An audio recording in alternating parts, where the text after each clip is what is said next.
이 시간에는 우리가 고린도전서 말씀을 우리가 계속해서 우리가 새벽 기도회 때 나눴죠. 그래서 오늘은 12장과 14장에 있는 그 말씀을 통해서 하나님께서 교회를 세우시는 사명을 통해서 주시는 은사와 또 직분에 대한 개념에 대해서 함께 나누려고 합니다.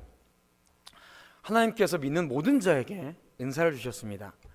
은사에 대한 개념이 크게 두 가지가 있어요. 여러 가지 얘기가 있지만은 한 가지는 하나님께서 예수님을 믿는 모든 성도들에게 각 필요한 대로 합당한 은사를 다 주셨다. 우리가 다 이제 익히 아는 내용이죠. 고린도전서 12장 11절 말씀에 보면 이렇게 말씀하십니다. 이 모든 일을 같은 한 성령이 행하사 그의 뜻대로 각 사람에게 나누어 주시는 것이니라 라는 말씀이 있어요. 근데 이 말씀을 또 어떻게 또 해석하냐면 하나님도 한 분이시고 주도 한 분이시고 성령님께서 한 분이시기 때문에 우리가 예수님을 영접하잖아요. 예수님을 영접하는 자에게 하나님께서 영생을 주십니다. 마찬가지로 예수 안에 영생이 있듯이 모든 것이 예수님 안에 있기 때문에 예수님을 믿는 모든 성도들은 하나님께서 성령께서 주시고자 하는 모든 은사를 다 소유했다. 우리가 다 이미 다 모든 은사가 다 있는 거예요. 하나님의 사명과 때에 맞게 그 은사가 하나님께서 발휘되게 하실 뿐이다 라는 두 가지 큰 견해가 있어요. 그러니까 하나는 각 성도들에게 필요한 은사를 성향에 따라 다 주신다. 또 하나는 모든 은사를 모든 성도들이 다 받았다. 하나님의 때와 사명에 따라서 그것을 활용하고 나타나게 하신다 라고 말씀을 하십니다. 어떤 게 맞을까요? 이런 얘기를 할 때는 제가 항상 하는 얘기가 있죠. 둘 다 맞아요. 둘 다 맞습니다. 이 모든 일은 같은 한 성령이 행하사라는 말씀에 비중을 두면 한 성령께서 우리가 예수님을 영접하지만 성령께서 내 안에 오시죠. 내 삶의 중심이 되십니다. 내 인생의 왕자에 오셔서 나의 삶의 왕이 되어주시죠. 성령께서 저에게 필요한 모든 것들을 그때그때 다 주세요. 그러니까 모든 은사를 받았는데 그것이 때와 또 우리에게 맡은 사명과 또 그 사람의 어떤 직분에 따라서 또 발휘되게 하시는 거죠. 또 그 뒤에 부분 그의 뜻대로 각 사람에게 나누어 주시는 것이라 라는 부분에 집중을 하면 하나님께서 각 사람에게 맡은 그렇죠 믿음의 분량과 그리고 필요에 따라서 합당한 은사를 주신다라는 것도 맞습니다. 둘 다 맞는 말씀입니다. 중요한 것은 우리가 믿음 안에 있느냐, 은사와 직분을 활용하는 데 있어서 하나님께서 주신 사명을 감당하는 데 쓰고 있느냐, 그렇지 못하고 있느냐라는 것이 중요한 것입니다. 사실 굉장히 우리가 사용하는 말 자체가 어폐가 있는 경우들이 굉장히 많아요. 예를 들어서 기도 받으러 가자라는 말이 있어요. 어디 기도를 받으러 가자. 기도 누가 받나요? 기도 누구한테 하는 거죠? 하나님한테 하는 겁니다. 하나님한테. 그렇죠? 하나님께서 우리에게 은혜를 주시는 것이고 은사도 하나님께서 주시는 것이고 모든 것들을 하나님께서 주시는 것이죠. 자, 기도 받으러 간대요. 어느 기도원 갔더니 거기 기도원 가서 기도하면 기도응답이 잘 된대. 잘 들어보세요. 어느 기도원 갔더니 거기서 기도하면 그 기도응답이 잘 된대. 기도 받으러 가자. 이런 말하고 어느 무당집에 갔더니 아주 영험해가지고 딱딱 잘 맞히더라. 말만 다른 거죠. 뭐가 다르죠? 말이 다른 겁니다. 말만 다르고 단어가 다르지 똑같은 겁니다. 지금 우리가 한국교회가 겪고 있는 상황들이 우리가 잘못된 인식들이 당시에 고린도 교회가 겪고 있는 상황들하고 거의 같아요. 고린도 교회 왜 분란이 그렇게 끊임없이 일어났을까요? 왜 그런 파당들이 생겨나서 서로 치고받고 싸웠을까요? 찢어졌을까요? 또 어떤 음란한 문제가 성적인 문란함이 그 고린도 교회에 가득했을까요? 그것은 믿는다고 했지만은 정말로 믿음 안에서 하나님의 말씀으로 새롭게 깨어나지 못했고 새롭게 태어나지 못했기 때문입니다. 여전히 세상적 가치관에 젖어 살고 있는 거예요. 장소만 변했지 신전에 우상 숭배하면서 신전에 가서 하던 행동들을 교회에 와서 똑같이 하는 거죠. 단어만 변했지 신전에 가서 우상 숭배하던 내용 그대로 교회에 와서 똑같이 하는 거죠. 은사에 대한 문제도 그렇고요. 복에 대한 개념도 그렇고요. 직분에 대한 문제도 똑같고 성적인 문란함도 역시 마찬가지입니다. 예를 들어서 과거에 이런 책들이 있습니다. 근데 이런 책이 있었어요. 근데 이 책의 내용이 지금도 사용하고 계속해서 우리 교단 안에서도 이거를 얘기하시는, 말씀하시는 목회자들이 있어요. 어떤 제목의 내용이 있었냐면 가게 흐르는 저주를 끊어라 라는 책이 있었어요. 가게 흐르는 저주가 있대요. 각자 있대요. 조상 대대로 내려오는 저주가 있대요. 근데 그 저주가 끊어져야 하나님의 복을 누리며 살 수가 있다는 거예요. 예수님을 믿어도 이 가게에 흐르는 저주가 끊어지지 않으면 복을 누릴 수 없는 거죠. 그래서 가게에 흐르는 저주를 끊는 기도를 해야지 하나님께서 주시는 복을 누리면서 살 수 있다고 쓰여진 책이 가게에 흐르는 저주를 이렇게 끊어라 라는 책인데요, 성경적으로 전혀 맞지 않습니다. 근데 그걸 가지고 여지껏 20년 훨씬 전에 제가 읽었던 것 같은데, 지금도 이런 내용을 가지고 가르치는 목회자들이 있어요. 우리 교단 안에서도 그렇습니다. 그런데 분명한 사실은 우리가 예수 그리스도 안에 있으면 모든 죄와 저주에서 해방된 줄로 믿습니다. 갈라디아 3장 13절 말씀에 보면 그리스도께서 우리를 위하여 저주를 받은 바 되사 율법의 저주에서 우리를 속량하셨으니 우리로 하여금 믿음으로 말미암아 성령의 약속을 받게 하셨습니다 라고 분명하게 말씀하셨어요.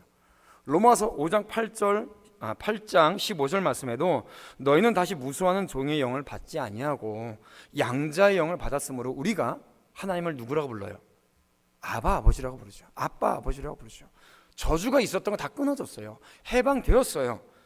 8장 17절에 자녀이면 또한 상속자, 곧 하나님의 상속자요. 하나님의 상속자가 됐는데 무슨 육신의 가문에서 흐르는 가계의 저주가 흐르긴. 저주가 있어도 이미 다 끊어진 상태예요. 예수 그리스도 안에서 모든 저주와 죄와 사망의 권세가 끊어졌어요. 거기서 해방되었습니다. 이제는 이미 우리는 복의 자녀예요. 하나님의 자녀예요. 지옥에서 천국으로 완전히 올려졌어요. 우리의 시민권은 어디에 있습니까? 할렐루야, 천국에 있습니다. 그런데 무슨 가게 뭐가 흐르긴 흘러요. 그런데 지금도 그런지 모르겠는데 이제 과거에 설의 종로에 이제 걷다 보면 한 1시간 정도 걸으면 두세 사람, 이런 사람을 만났습니다. 도에 관심 있으세요? 네. 얼굴은 복된 관상인데 조상의 그늘이 당신을 복받지 못하게 하느네요. 제가 특별한 뭘로 알려주시겠습니다. 가게 흐른 저주를 이렇게 끊어라. 관상을 보니까 복받지 못하는 관상이네요. 도에 대해서 관심 있으세요? 단어만 바뀐 거죠. 말만 바뀐 겁니다. 말씀이 중심, 근간이 아니고 장소, 단어만 바뀌었지 이방 종교, 토속 신앙에서 가지고 왔던 것들을 교회 그대로 가져와서 하나님이라 이름 붙이고, 그렇죠, 은사라고 이름 붙이고 믿음이라고 이름 붙여서 잘못되게 활용된 겁니다. 그것은 은사도 아니고요, 믿음도 아니고요, 아무것도 아닙니다. 자, 하나님께서 우리에게 은사를 하나님께서 주시죠. 모든 은사의 주인은 하나님께서 주십니다. 아까 전에 제가 고린도전서 12장 7절 말씀을 드렸는데요, 각 사람에게 성령의 나타나심을 주심은 유익하게 하려 하심이라. 각 사람에게 성령께서 나타나시게 하시는 거예요. 그의 모든 은사들은. 자, 은사는 뭐냐면 은혜의 선물이라는 뜻입니다. 성경에서 헬라어로 카리스마나 도레아라는 말을 사용하고 있는데요, 이것은 은혜예요. 은혜, 선물이라는 뜻이에요. 넓게는 하나님께서 하나님 안에 거하는 모든 사람에게 주시는 은혜를 지칭해요. 모든 은혜가 은사예요. 또한 좁게는 예수 그리스도 안에서 영적으로 거듭날 때 하나님께서 교회를 세워나가기 위해서 성도들에게 주시는 영적인 기능들이 은사입니다. 자, 잘 들으세요. 은혜의 선물이 은사고요, 하나님께서 교회를 세워나가기 위해서 주시는 기능들이 은사예요. 은혜의 선물이고 그리고 기능들이에요. 거기에 내가 존재하면 안 돼요. 내 이름이 나타나면 안 됩니다. 내가 세워져 나가는 게 아니고 무엇이 세워져 나가요? 교회가 세워져 나가요. 하나님의 나라가 세워져 나가는 기능이 은사임을 믿으시기를 축복합니다.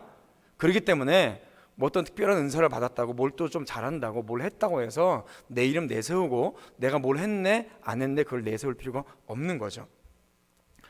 어떤 교육 그렇기 때문에 가장 첫 번째 가장 중요한 은사가 뭘까요? 가장 중요한 은사, 가장 중요한 은혜의 선물, 가장 중요한 은혜의 선물은 구원입니다. 구원. 우리가 하나님의 자녀가 된 것이 가장 큰 은혜며 은사인 줄로 믿으시기를 바랍니다. 우리가 구원받지 못했으면 하나님의 자녀가 아니면 그런 여러 가지 어떤 재능, 은사, 우리가 가지고 누리는 모든 것들이 무슨 소용이 있겠어요?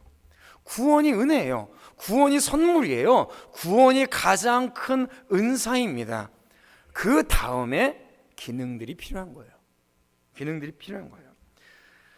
로마서 5장 15절 16절에 이렇게 말씀하세요. 그러나 이 은사는 그 범죄와 같지 아니하니 곧 하나님의 한 사람의 범죄로 인하여서 많은 사람이 죽었은즉 16절 말씀에 심판은 한 사람으로 인하여 정죄에 이르렀으나 은사는 많은 범죄를 인하여 의롭다 하심에 이르렀습니다. 여기서 은사가 뭐예요? 예수 그리스도의 구원의 은혜를 말씀하고 있습니다. 구원받은 자에게 하나님께서 교회를 함께 세우라고 주시는 것이 그 다음 우리에게 주시는 여러 가지 기능적으로서의 은사인 거죠. 그렇기 때문에 오늘 고린도전서에 나오는 모든 말씀들은 뭐예요? 구원받은 하나님의 사람들이 함께 교회를 세워나가기 위해서 주시는 은사적 기능들을 말씀하고 있는 겁니다. 방언이든 예언이든 가르치기를 잘하든 그 사람이 어떤 특별한 다른 것들을 가지고 있던 것들이 모든 것들은 교회를 세워나가기 위한 것이죠. 때문에 은사라는 말의 기본적인 뜻은 하나님의 선물이라고 말씀드렸죠. 그래서 은사는 사실상 하나님께서 성도인 우리들에게 주신 모든 하나님께서 주신 은혜들을 말해요. 모든 선물들, 우리가 신앙생활하는 모든 신앙생활들이 은사예요. 모든 신앙생활들이 은사예요. 우리가 교회에서 예배를 이렇게 열심히 드릴 수 있는 것 하나님의 은사고, 우리가 믿음 안에서 가정들이 세워나가는 것 하나님의 은사입니다. 우리가 과거에는 예수 그리스도를 알지 못했죠. 예수님을 알고 기도할 수 있는 것 하나님의 귀한 은혜의 선물이에요. 우리가 하나님께 찬양할 수 있는 것 하나님의 귀한 하나님의 은혜의 선물이죠. 우리가 예수 그리스도의 복음을 전할 수 있는 것 하나의 귀한 은혜의 선물이에요. 그 모든 신앙생활을 하는 것들이 그 신앙생활 전체가 하나님의 은사적인 선물이다 라고 우리가 먼저 이해해야 됩니다. 이렇게 볼 때에 은사라는 것을 강조하는 점이 내가, 당신이 다른 사람과 다르게 특별한 어떤 무엇이 아니에요. 거기에 강조점이 아닙니다. 은사에서 강조된 점은 뭐냐면 하나님의 선물, 값을 주신 선물, 그리고 그 선물을 받아서 함께 교회를 세워나가는 것인 것이죠. 첫 번째 가장 중요한 선물은 뭐예요? 구원입니다. 구원. 여러분들이 하나님의 자녀가 된 것이 여러분들이 하나님께서 받은 가장 큰 은사인 줄을 믿으시길 바랍니다. 자, 그 다음에 여러 가지 은사의 분파들이 있어요. 일반적이지 않은 것들이 있죠. 방언하는 것들, 방언 통변하는 것들, 치유의 은사들, 예언의 은사들, 이런 것들은 일반적이지 않은 것들입니다. 가장 쉽게 근근히 눈에 띄는 것들이죠. 근데 이것 역시 뭐예요? 교회를 세워나가고 성도들에게 덕을 세우기 위해서 사용되는 거죠. 또 교회 사역을 위해서 주어지는 은사들이 있습니다. 교회 사역을 위해서 주어지는 은사들 뭐가 있을까요? 직분들, 집사, 권사, 장로, 목사, 이게 다 은사예요. 뭐예요? 교회 사역을 위해서 주어지는 은사들입니다. 어떤 사람은 교사, 가르치도록 만드신 것들, 특별히 그 부분에 있어서, 또 세 번째로 그 부분에 있어서 재능이 있는 분들이 있어요. 달란트라고 하죠. 그렇죠? 선천적으로 타고난 재능들이 있고요, 후천적으로 교육을 받거나 훈련되어서 생겨난 재능들, 달란트라고 말하죠. 그런 것들이 있습니다. 그런 것들이 교회 성도들의 덕을 세우고 또 교회를 세워나가기 위해서 하나님의 나라를 세워나가기 위해서 하나님의 쓰임 받는 것들이 있어요. 그것도 다 은사적 활동이에요. 그러니까 일반적이지 않은 것들, 또 교회 사역을 위해서 주어지는 것들, 하나님의 교회를 세워나가기 위해서 특별히 그 사람들에게 선천적이거나 후천적으로 하나님께서 주신 모든 영역의 활동들, 재능들, 달란트까지 뭐로 사용되어져야 돼요? 하나님의 은사로 사용되어져야 되는 것이죠. 이 모든 것들이 은사예요. 이것을 이렇게 생각하지 않고 뭔가 특별한, 내가 다른 사람과 다른 사람이 또 다른 사람과 다른 그 무엇을 찾고자 하니까 그 은사로 인하여서 내가 나타나고 하나님의 교회가 세워지지 않는 거죠. 예를 들어서 이런 거예요. 재능이나 달란트도 하나님의 교회를 세워나가기 위해서 은사로 활용되어져야 됩니다. 뭐 이런 것들이 있죠. 예를 들어서 저를 예를 든다면, 하나님의 은혜로 말미암아 정말로 감사하게 함께 찬양할 때 은혜를 받으신다는 분들이 좀 몇 분 계세요.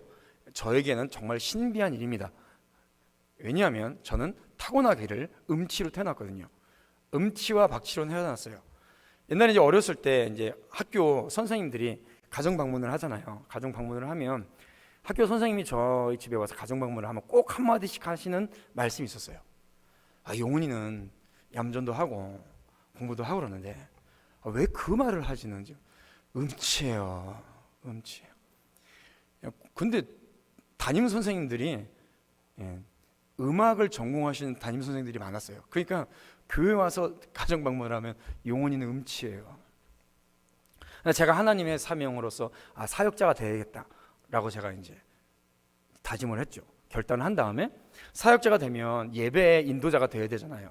예배 인도를 해야 되는 사람이 음정도 안 맞고 박자도 안 맞으면 얼마나 힘들겠어요.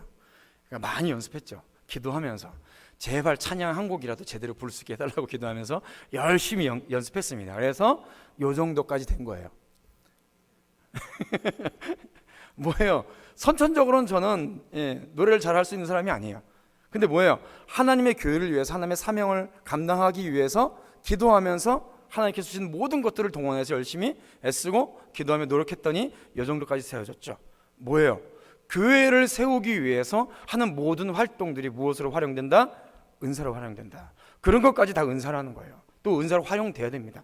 하나님께서 나에게 주신 모든 복들과 재능들, 은사들을 성도들의 덕을 세우기 위해서, 교회를 세워지기 위해서, 하나님의 사명을 함께 감당하기 위해서 사용되지 않으면 그것은 불필요한 것입니다. 수용되지 않는 거예요. 자, 한마디 따라갈까요? 따라해 보세요. 직무가 없이는 은사도 필요 없다. 한 번 더 따라해 보시죠. 직무가 없이는 직분도 없다. 우리에게 주어진 하나님의 모든 은사들, 또 직분들이 무엇을 위해서 있는 건가요? 하나님의 교회를 세워나가는 직무, 사명을 위해서 있는 겁니다. 우리에게 주신 은사들, 여러 직분들, 또 재능들, 가족이 우리가 누리는 모든 복들, 하나님께서 그분이 가시는 교회들, 하나님의 나라를 위한 기능들이에요. 하나님의 나라를 위해서 봉사하기 위해서 주어진 것들이시지 명예가 아닙니다. 그 어떤 것도 명예가 아니에요. 어떤 식으로든 내 이름이 나타내져서는 안 돼요. 그런데 문제는 뭐냐면 이것이 명예나 직위로 생각하는 경우들이 굉장히 많아요.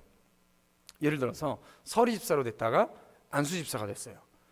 여자 성도님들 같은 경우는 서리 집사로 됐다가 이제 권사님이 됐어요. 그러면 어떻게 얘기해요? 승진했다고.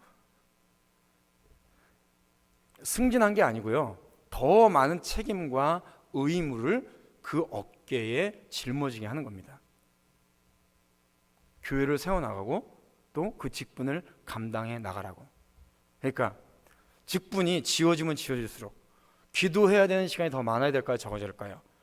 더 많아져야 돼요. 당연한 겁니다. 하나님의 말씀을 붙잡고 주님 앞에 나가는 시간이 적어야 될까요? 많아야 될까요? 더 많아야 되는 거죠. 절대로 교회에 하나님께서 주신 은사나 직분이나 모든 것들은 명예가 아닙니다. 지위가 아니에요. 포지션이 아니고 철저하게 봉사입니다. 때문에 교회를 세우는 데 있어서 가장 중요한 두 가지 은사, 집중해야 되는 두 가지 은사는 뭐냐면요, 말씀과 순종의 봉사예요. 말씀과 순종의 봉사예요. 우리가 여전히 죄 가운데 있기 때문에요, 하나님의 말씀 앞에 계속 꿇어 엎드리지 않으면 어느 순간 죄가 쑥 올라와서 하나님께서 나에게 선물로 주신 은사나 여러 가지 재능이나 여러 가지 복들이 나를 나타내는 데 쓰이게 돼 있습니다. 근데 말씀에 철저하게 엎드려야 돼요. 그리고 주의 사명을 함께 감당해 나가기 위해서 열심으로 주의 사명에 함께 봉사해 나가야 되는 것이죠. 그리스도께서 주신 선물이 통치하는 교회가 돼야 될 줄로 믿습니다. 때문에 베드로전서 4장 10절 말씀에 이렇게 말씀하세요.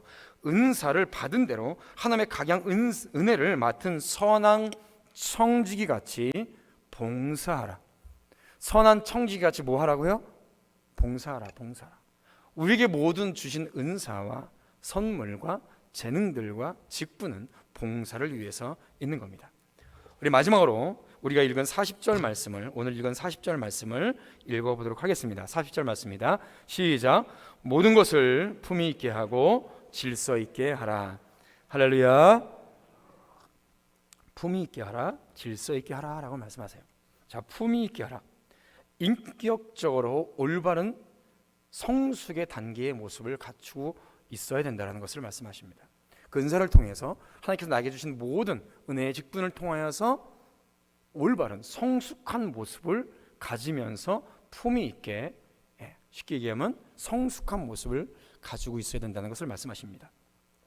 우리가 은사에 대해서 굉장히 잘못된 그런 화형과 특히 신사도주의적인 거나 은사주의가 굉장히 팽배하면서 지금도 그런 영향력이 굉장히 강해요. 어떨 때 그럼 가면 이제 기도하고 오면서 이렇게 안수해서 머리 툭 치면 푹푹 쓰러지죠.